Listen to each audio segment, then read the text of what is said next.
terlahir kembali ke tahun 80-an. Dengan ingatan kehidupan sebelumnya. Hanya menggunakan 10 yuan. Dari tangan Zhao Guofa si pemabuk.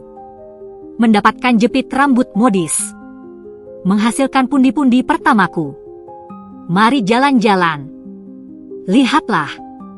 Jepit rambut modis baru datang. Wanita memakainya jadi cantik. Bibi memakainya jadi gadis muda. Anak-anak memakainya jadi imut. Yang lewat sini, jangan sampai terlewatkan. Orang-orang di era itu belum pernah mendengar teriakan seperti ini. Apalagi melihat barang modis seperti jepit rambut. Setelah berteriak dengan suara serak, banyak orang mulai berkerumun. Aku melihat kesempatan. Segera mengambil jepit rambut pita hitam. Memasangkannya di kepala seorang gadis kecil. Sayang, bagus sekali. Cantik dan modis. Ibu dari anak itu melihat jepit rambutnya. Sangat menyukainya. Kak, berapa harga satunya? Tidak mahal, 2 jiao per buah. Dengan 2 jiao kamu tidak akan rugi. Juga tidak akan tertipu. Tapi bisa dapat yang cantik. Di era di mana 1 jin daging babi seharga 1,5 yuan. 2 jiao tidak mahal. Juga tidak murah. Tapi cara promosinya berhasil. Suasana borong pun terjadi. Tidak lama kemudian.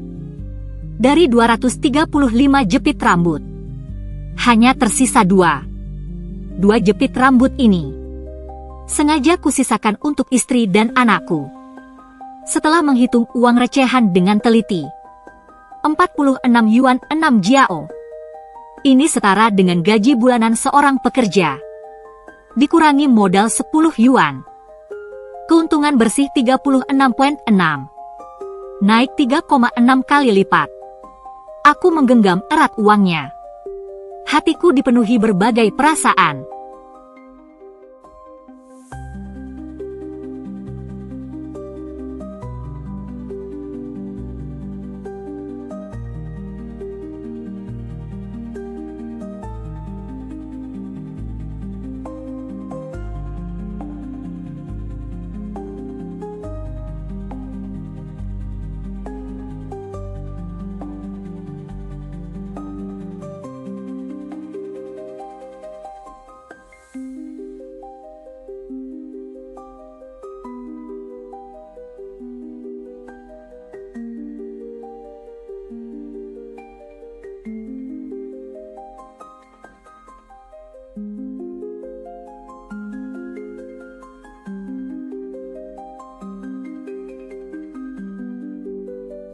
Mengingat kekayaan triliunanku di kehidupan sebelumnya. Tidak ada yang semenggembirakan 36,6 ini. Kemudian saya membeli 2 kantong tepung dan sebotol minyak.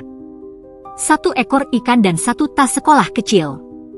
Dan 1 mainan kecil. Di kehidupan sebelumnya, saya lebih mementingkan anak laki-laki daripada perempuan.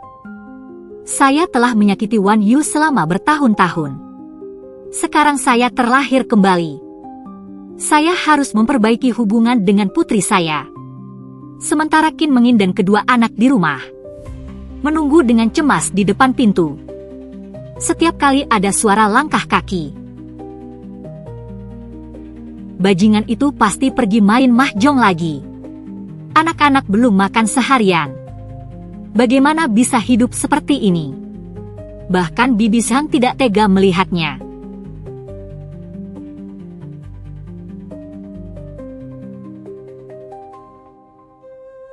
Qin Mengin menolak dengan berlinang air mata. Tidak usah, Bibi Sang. 5 jin tepung yang saya pinjam terakhir kali. Belum saya kembalikan. Bagaimana bisa saya mengambil barang Anda lagi? Shiki sebentar lagi akan membawa pulang tepung. Nanti saya akan membuat mie untuk anak-anak. Bibi Sang sangat kasihan pada Qin Mengin. Dengan tulus menasihati.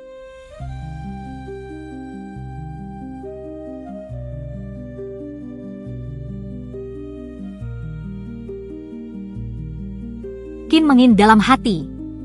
Yang paling tidak ingin dia dengar adalah nama Sandanian. Hanya bisa berkata dengan pasrah. Baru saja selesai bicara, putranya Yoyo berteriak dengan manja.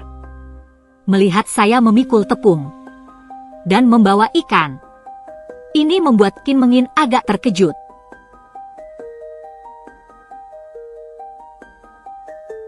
Bibi Zhang melirik dingin. Dengan sinis menggerutu. Matahari terbit dari barat hari ini. Bahkan orang tidak berguna tahu membawa makanan pulang. Sepertinya hari ini keberuntungan bagus ya. Saya tidak marah. Malah tersenyum dan berkata, Bibi Zhang, sudah makan belum? Hari ini saya beli ikan. Mari makan bersama di rumah. Tatapan Bibi Zhang berubah serius. Inikah Shiki yang setiap bertemu selalu mabuk atau marah-marah? Pulang selalu memukul istri, memarahi anak-anak. Shiki yang itu, apakah dia berubah? Atau kepalanya terbentur pohon? Qin Mengin bertanya dengan hati-hati di samping. Dari mana? Pasti dari hasil kerugian. Lihat saja tampangnya yang menyedihkan itu. Mana mungkin dari hasil keuntungan? Kalau dia bisa menghasilkan uang, babi di rumahku pun bisa terbang ke atap. Shiki, kalau aku jadi kamu, lebih baik mati saja agar memberi tempat bagi orang baik. Hidup sepertimu apa artinya? Lebih baik mati saja demi orang baik. Tidak peduli bagaimana Bibi Zhang mengutuk. Aku tetap tersenyum tanpa berkata apa-apa. Karena Bibi Zhang pernah berbuat baik padaku. Setiap kali tidak ada yang bisa dimakan. Anak-anak kelaparan. Istri menangis. Bibi Zhang selalu membantu dia. Biarkan dia mengutuk sesukanya. Siapa suruh dulu dia tidak seperti manusia? Lalu, aku memberikan tas sekolah kepada Wanyu. Ini tas baru yang ayah belikan untukmu. Di dalamnya ada kotak pensil baru. Pensil dan buku tugas. Mulai sekarang kita tidak perlu lagi menggunakan ujung pensil untuk menulis di buku yang sudah penuh. Wanyu dengan enggan menerima tas itu. Bahkan dia merasa barang-barang ini pasti hasil dari judi. Kemudian aku memberikan mainan kepada putra bungsuku Zuzho. Zuzho, ini mainan yang ayah belikan untukmu. Ambillah. Terima kasih ayah. Ayah baik sekali. Melihat pemandangan ini, Bibi Zhang sama sekali tidak percaya. Dan berkata dengan dingin, kau sudah sadar sekarang ya? Takut disambar petir ya? Tahu kalau kau bersalah pada Wanyu ya? Masih pantaskah kau disebut manusia? Menghadapi omelan Bibi Zhang, aku tetap diam dan mengeluarkan yang sudah kusiapkan. Jepit rambut dan krim pelembab. Istriku, ini untuk kamu dan anak-anak. Dulu aku selalu salah. Sejak aku lahir. Krim salju seharga 1 sen. Aku selalu memukulmu. Berbicara sampai di sini, aku sendiri merasa tercekik. Dan di hati Qin Mengin semakin bergejolak tak tertahankan. Kebencian dan kemarahan tertekan. Air matanya yang penuh. Aku tidak mau. Kamu beli di mana? Kembalikan saja. Aku tidak butuh barang yang dibeli dengan uang haram. Hati tidak tenang. Sudahlah. Dia membawa anak-anak pergi. Bibi Zhang sangat marah. Ingin mencakar wajah Shiki. Dasar jahat. Shiki, kamu memang jahat. Jika kamu masih punya hati nurani, lepaskanlah Mengin. Jangan siksa dia lagi. Tanpamu di sisinya, dia bisa hidup lebih baik. Aku hanya tersenyum getir. Sekarang ingin setiap orang mengubah pandangan terhadap diri sendiri. Itu tidak mungkin. Dia juga tidak berharap semua orang menerimanya sekarang. Hanya perlu melakukan yang terbaik. Jalani hidup dengan baik saja. Kembali ke kamar. Aku meletakkan sisa 20 yuan di pinggir meja. Qin Mengin terkejut. Dalam sekejap matanya muncul keputusasaan. Membeli begitu banyak barang. Masih ada uang sisa. Shiki jelas-jelas tidak mau ke jalan yang benar. Memikirkan nasib malangnya. Dia marah sampai melempar uang ke lantai. Air matanya berlinang. Shiki, kamu tidak perlu pedulikan aku. Tapi bisakah kamu, demi anak kita, bersikaplah seperti manusia? Kesedihan Qin Mengin membuat hatiku tersayat. Aku berniat membantunya merapikan rambutnya yang berantakan. Tapi Qin Mengin langsung mundur ketakutan. Mengira aku akan memukulnya lagi. Air mataku langsung menggenang. Istriku, jangan takut. Aku tidak akan memukulmu lagi. Uang ini bukan dari judi. Lagi pula, kamu pernah lihat aku menang judi? Ini hasil kerja kerasku. Hari ini di pasar, menjual jepit rambut. Kalau kamu tidak percaya, besok tanyakan saja ke kota. Kamu akan tahu. Aku tahu kamu membenciku. Aku tidak meminta kamu memaafkanku sekarang. Tapi ingatlah, aku pasti akan dengan tanganku sendiri membuat keluarga kita menjadi keluarga pertama berpenghasilan 10.000 yuan di kota. Aku, Shiki, bersumpah pada langit.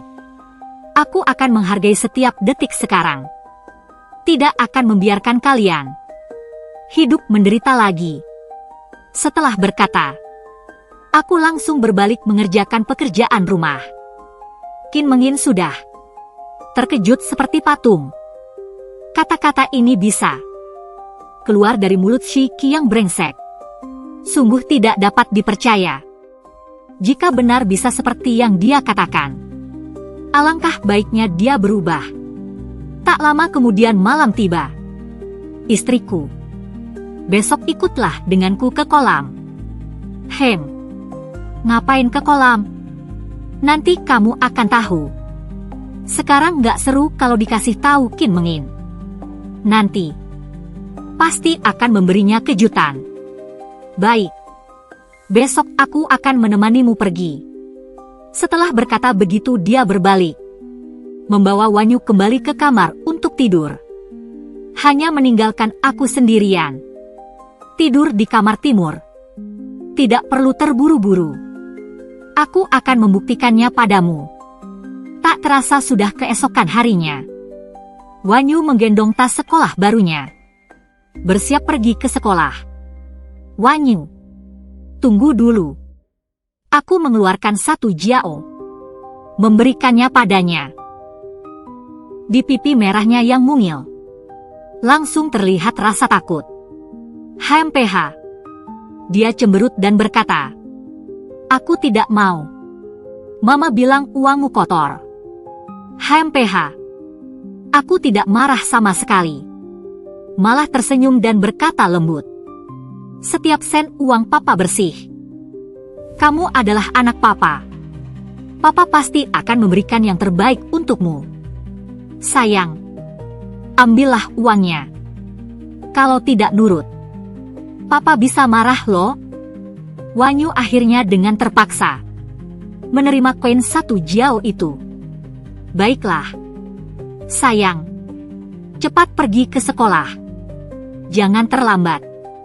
Nanti malam pulang, papa akan memasak daging rebus untuk kalian. Wanyu juga takut dia akan marah. Jadi tidak berkata apa-apa. Lari keluar halaman. Saat itu, Qin Mengin juga keluar. Aku tersenyum dan berkata, tolong bantu aku ke rumah Bibi Zhang. Pinjam traktornya sebentar. Lalu kita pergi ke kolam ikan bersama. Dia tidak suka padaku. Kalau aku yang pergi, pasti tidak akan dipinjami.